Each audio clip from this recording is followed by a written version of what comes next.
Hey there, everybody. Welcome to yet another episode of Clarity Edge,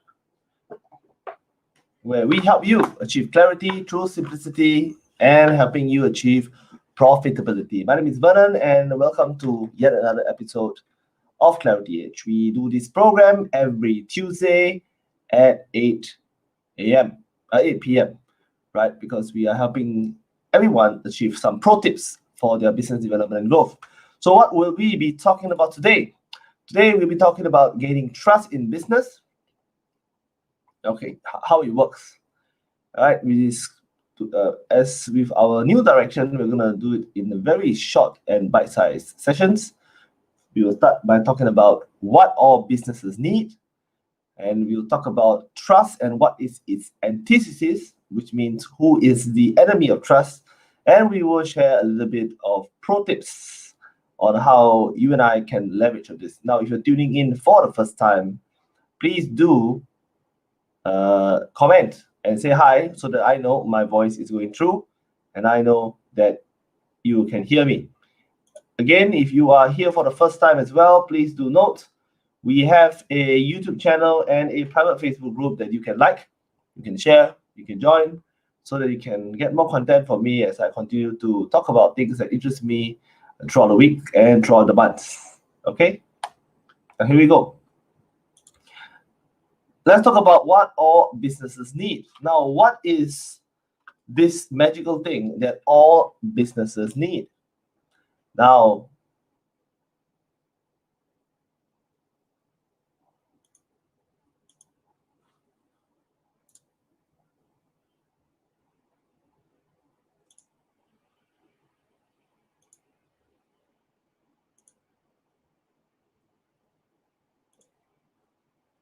yeah, sorry, for some reason my slideshow just hyper accelerated.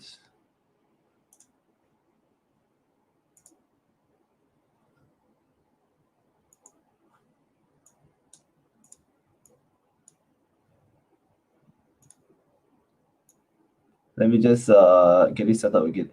Well, don't know why it suddenly got super accelerated.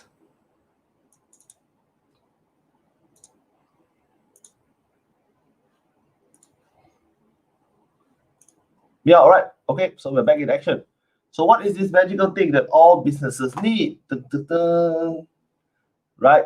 Yeah, you can feel free to comment if you like to hazard a guess on what is it that all businesses eventually need and want. Now, if you were me, when I first started, I thought what all businesses need is money, right? Turns out it's not true.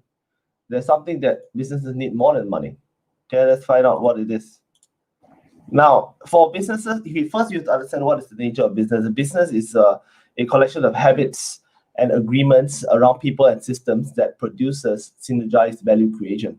So it actually creates things that people are willing to exchange money for or value for because it's something that is more than the sum of its parts. That's a business. So in order to produce this, the thing that businesses need above all things, the thing that produces all the value that businesses create, is this thing called stability and predictability. So for you and I to run a good business or do anything that is business related or to build one, we need something called predictability and stability. When we can predict it, when it's stable, we can run strategies, run directions, we can do things around a business that actually creates more value. So if it's not predictable and not stable, businesses really don't like it. We need to, because it's about habit structure. Just think about raising your child. If you send to school must have a certain time, certain hours, they must have a predictability of what's going to happen next year. There's PSLV and all this kind of stuff. If we can't even focus this properly, we can't even arrange this properly, we can't even have predictability in our life, it's very difficult to raise a child or do anything that is beyond ourselves and beyond immediate gratification. So businesses actually do need stability as well as profitability, stability as well as predictability. So now that you understand what all businesses actually need, and all therefore by extension all businessmen really want and need, is stability and predictability, you need to understand the nature of trust. This is where trust comes in. Now, why is trust so important in business? Because the antithesis of trust, the enemy of trust, is risk. So risk is basically the chance that something can go wrong, the chance that something can become unpredictable and go out of control. Now, for example, if I decide to, if you come to me and want to borrow $10,000 for me or whatever, and I take a look at my bank account and say, you know what, I can afford to pass you this $10,000, and I can afford not to even take it back because it's not going to change my lifestyle drastically, and I just have to lend you the money.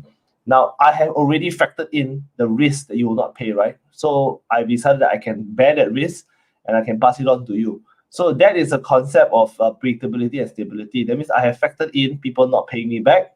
I'm sure you have as well, as part of your calculation, and you just release out that kind of money, right? So same thing for business as well. Businesses loan money, businesses do collaboration, businesses pass things to each other all the time. So that's the concept of risk, okay? When I talk about risk, what I mean is that the thing will totally go the other way around. Something that you could never expect, something that you don't even know what it's all about, something that will just go totally tangent. No businesses want this. Businesses want predictability and stability, right? So that's where trust comes in. Trust, okay, is when there is no proof, no evidence, and not absolute proof, not absolute evidence, you still decide to take that extra leap of faith, right? So that's the trust component. So very simple. If I show you, like let's say I take out my wallet right now, I open my wallet, I show you I have $500 in my wallet. I close it right now, I say, how much money do I have in my wallet? Do you trust me that there's $500? Now you say, okay, Vernon, I trust you, there's $500. You'll be like, that's not much of a trust because I just showed you this $500 proof. You get to count the money, you put it back in the wallet, I close it right now, I ask you how much is inside. So there's no trust involved because it's absolute certainty. Trust is required when absolute certainty is not possible for all of us. All right. Next, trust actually helps people keep risk low. Now, obviously, there's no such thing as 100% guarantee, but if you work with somebody that you can trust, somebody has already earned your trust, then you can keep it low. So that's why trust is very important. You have to understand the concept of businesses. Businesses want stability and want certainty and want predictability. Therefore, if you are a trusted individual, you are consistent in your output and delivery, it's good. I mean, there's also this joke, right? Some of your friends, you can say, oh, I trust him always to be late. And that's trust too. But it's not the kind of trust we're talking about here. So understand this. Businesses mitigate risk by removing it or by mitigating it. That means, let's say, for example, there's a chance, if I do this business with this person, there's a chance he'll take all my money, run away, and don't give me any goods and services, right? So I totally don't do business with this guy. That's called removal of risk. Mitigating the risk or managing the risk would mean that you give me a deposit first before I pass it to you. So that's called managing the risk. So essentially, businesses deal with it by removing or managing it. So understand this, the higher your trust level is, the more valuable you are in the market because the less proof they need to do business with you. Now, naturally, you can do many things to actually boost this so-called trustability, right? So that brings us to our next section, which is pro tips. Okay, pro tips. So here are some pro tips that you and I can remember. First thing, okay, be consistent, okay, at something that can be seen, right? That means you try to demonstrate valuable input and demonstrate something that can be seen. So whenever there's any opportunity for you to work with somebody else on a small project or big project, whether it's on a charity thing or some collaboration, always try to demonstrate something in a very consistent manner. Now, if you cannot always consistently deliver at a high standard, it's fine. Deliver at a 70% standard consistently, people will value you more than somebody that always try to claim that you can do 300% but only deliver 120%. They will still think that you are under-delivering because you are promising 300%. Instead, go at a very consistent 70-80%. That's good enough. Because what people want, what they really want, is they're after consistency and predictability. So understand this, right? Be consistent at something that can be seen. So, for example, if you happen to be holding a president's role in an organization, you happen to be chairing a meeting, or you happen to be a regular doing something regularly in whatever your non-profit or profitable enterprises or your committees, that's where it really shows. All right, so I always say that when you have an opportunity to be a leader in an organization, jump on it. All right, show that you can demonstrate consistency, and people will realize that they can actually trust you. Okay, understand this, right? Show your consistency. Don't just be consistent in the corner when nobody can see you. Just be consistent and show it. Okay, next, deliver on the smallest promise, which means whenever you make a promise, you must try your absolute best to deliver it. That's why make very small promises. Don't make big mega promises that set you up for failure. Just remember, guys, it's not your achievement that really matters per se, but it's your consistency.